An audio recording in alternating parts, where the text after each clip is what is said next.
ನಮಸ್ತೆ ರೀ ಎಲ್ಲರಿಗೂ. ಇವತ್ತು ಮೇ 5 ಟೈಮ್ 12 ಆಗೈತೆ ನಂಗೆ. ಸೊ 22 ತಾಸು ಮೇಲೆ ಫಾಸ್ಟಿಂಗ್ ಆಗೈತಿ. ಸೊ ಈಗ ಫಾಸ್ಟಿಂಗನ್ನು ಎಂಡ್ ಮಾಡಕತ್ತಾನೆ. ಸೊ ಇವತ್ತು ಟೋಟಲ್ ಫಾಸ್ಟ್ 22 ತಾಸು 35 ನಿಮಿಷ ಆಗೈತಿ. ಇವತ್ತು ಈಟಿಂಗ್ ವಿಂಡೋ ನಂದು ಸ್ವಲ್ಪ ದೊಡ್ಡದೈತಿ, ಯಾಕಂದ್ರೆ ನಮ್ಮ ಮನೆಗೆ ಗೆಸ್ಟ್ ಬಂದಿದ್ರು. ಹೀಗಾಗಿ ಈಟಿಂಗ್ ವಿಂಡೋ ಇವತ್ತು 3 ತಾಸು ಆಗೈತಿ.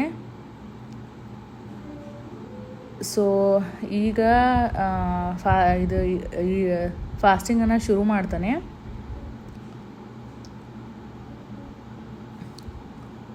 ಸೊ ಮೇ ಮಂತ್ 2ನೇ ವೀಕಾಗ ಇದು 1ನೇ ದಿನ ಕಂಪ್ಲೀಟಾಗಿ ಫಾಸ್ಟಿಂಗ್ ಆಗೈತಿ.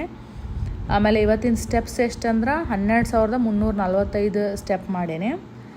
ನೀವು ಇವತ್ತು ಎಷ್ಟು ನಡೆದಿರ ಅಂತ ಹೇಳಿ ಕಮೆಂಟಾಗಿ ಬರೀರಿ. ಈ ವಿಡಿಯೋ ನಿಮ್ಗೆ ಲೈಕ್ ಆದ್ರೆ ಈ ಚಾನಲ್ಗೆ ಸಬ್ಸ್ಕ್ರೈಬ್ ಮಾಡಿರಿ ಮತ್ತು ನಿಮ್ಮ ಫ್ರೆಂಡ್ ಜೋಡಿ ಶೇರ್ ಮಾಡಿರಿ. ಜಾಸ್ತಿ ಸಬ್ಸ್ಕ್ರೈಬರ್ ಆದ್ರೆ ನನಗೂ ಹುರುಪು ಬರ್ತೈತಿ ವಿಡಿಯೋ ಹೆಚ್ಚು ಮಾಡೋಕ್ಕೆ. Thank you.